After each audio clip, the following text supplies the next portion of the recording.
What's up guys, welcome back to Fancy Goldfish Fanatics. Today we are going to be talking about super simple budget quarantine setups. So make sure you stay tuned to find out more.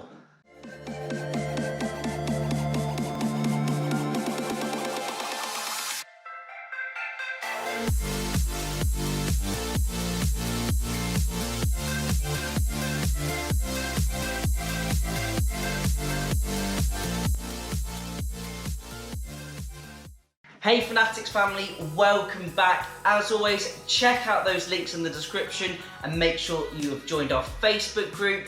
Today we are doing another Back to Basics series, all based on quarantine and especially super simple budget quarantine setups.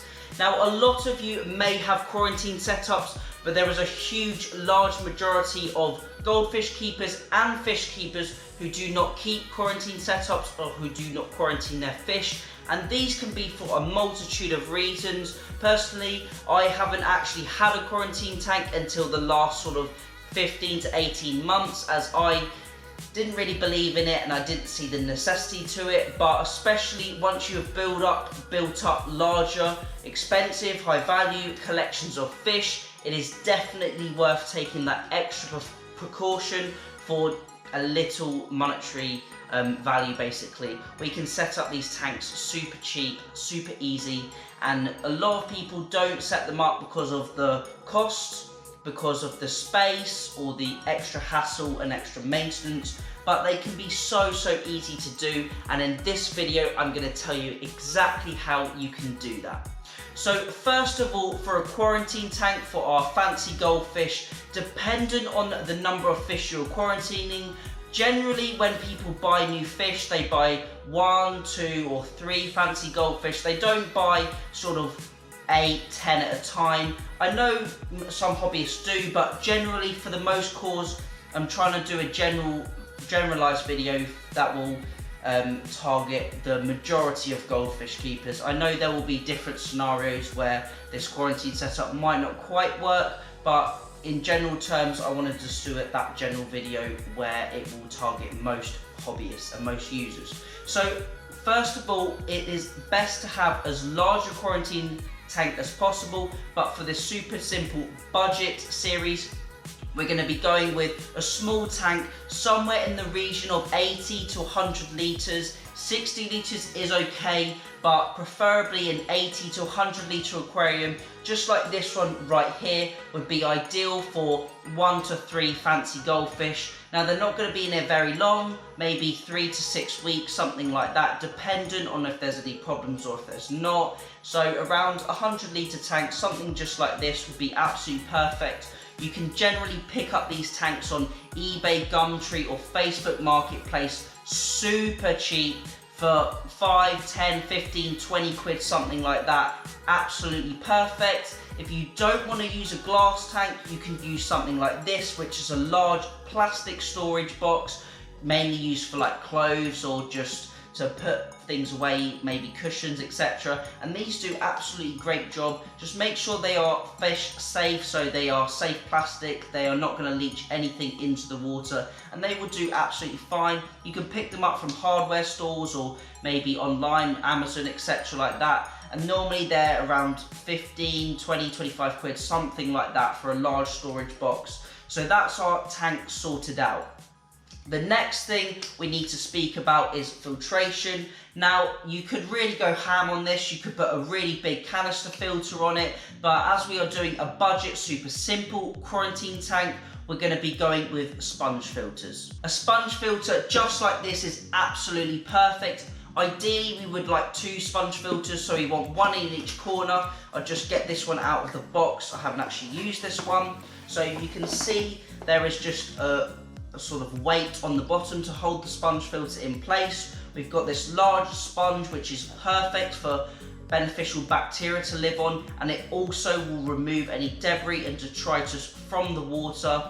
The airline goes down into the middle, so the airline will connect into this hole just here, which pushes air down through the sponge filter, and then it will come back up through this tube.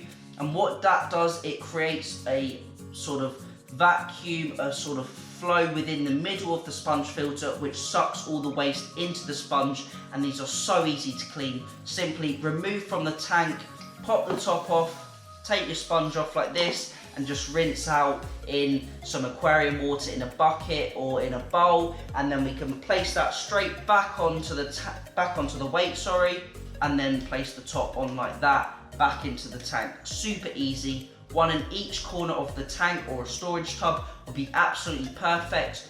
When ordering sponge filters online, make sure you check what size it is, because you can get some really cheap sponge filters, but they're absolutely tiny. I think these were about £5.99, £6.99, so that's around £14 to £15 for 2 large sponge filters. So that takes our total up to around £35 for the quarantine tank so far. However, we're going to also need an air pump. Now, I've just got this super simple, small Interpet air pump. I think it's around 150 litres an hour, something like that. You may be able to pick this up second hand with the aquarium you potentially purchased on Facebook Marketplace or eBay or Gumtree, for example, and this may come with a tank.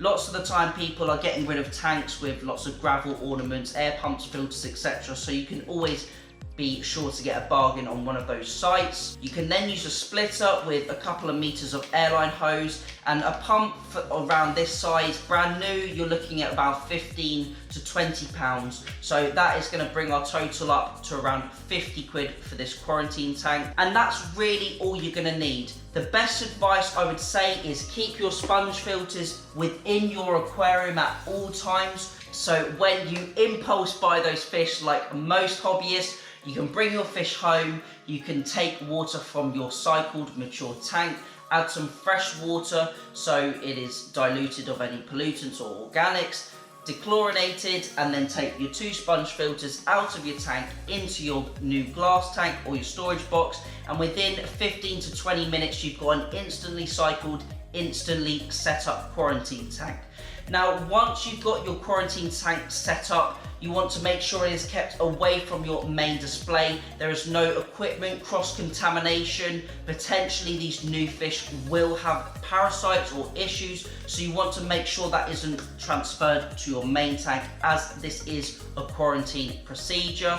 So once your fish are in that tank, you've got your 2 sponge filters, you've got your aquarium water up to temperature, and you've added your fish. Then next, you want to keep an eye on any potential issues. Now, I'm not going to be covering those issues in this video. I will have covered them in previous videos, or maybe I will do another video in the future. But you will want to look out for things like parasites, bacterial problems, any physical damage on the fish. You also, with a quarantine tank, will want to make sure the ammonia and nitrate is always kept 0. Very low. So on this small budget quarantine setup, you may want to be testing the water every few days to every week, depending how much you're feeding. In quarantine, our fish don't need too much food, so 1 to 2 feeds a day of a few pellets or some gel food will be adequate. And then on a tank this small, you'll want to be doing water changes approximately twice a week, 50%, 40%, something like that, and just keep an eye on those ammonia and nitrate levels. If you've got no problems with your fish, after I recommend 4 weeks, you can introduce them to the tank. As the fish will have no problems because they've been treated or they have been sorted for those problems, when you add the fish to your tank, you can rinse out your sponge filters and add those back to the tank. Alternatively, if you want to, you can disinfect those filters. You can rinse them in a water and a bleach solution, so a pure bleach, a thin bleach, and then you can rinse those out and let them dry outside or inside and let them dry for, I'd say 72 hours, even a week would be absolutely fine. You could add them back to your main display tank, let them cycle. They should cycle within about 3 to 4 weeks, fully cycled. And then if you get some more fish, you're ready to go straight away. As the quarantine tank is really small, you can keep all of your equipment within that, keep it in a cupboard, keep it out of sight, as it is quite a small tank. Or if you are using a storage box, you could even clean out the storage box and then put your things like your cushions or some clothes in it, for example, and then it's got a dual purpose really. It's keeping your things nice and tidy, but when you want to use it for the quarantine tank, You can whip it out, add some tank water, some fresh water, get it up to temperature, and then add your sponge filters and you're ready to go. So I hope this video has been helpful, and as I said, you can get this quarantine setup for even free. Sometimes you can get these tanks for free on Facebook Marketplace, so keep an eye out there. But I'd say approximately 50 quid will get you a decent quarantine setup, and if that setup has saved you potentially losing a fish, then that has already paid for itself. Also, if you've got to use any treatments, it's far cheaper to treat the quarantine tank and far better not to treat your main tank, because you're not going to be knocking back any bacteria, you're not going to be weakening the fish in your main tank's immune systems, and you're not going to be causing them any harm by treating them with chemicals. And your new fish will be able to be treated in that smaller quarantine tank where you will use smaller dosages, which will be cheaper and also easier to maintain, because it is a bare tank where you can gravel vac or siphon out the water really easily and make sure no detritus builds up in there. So thank you all for watching. I hope that was really informative for you guys. If you have any questions, as always, drop them down in the comments section below. Thank you all for watching. Remember to keep those water changes up, and happy fish keeping.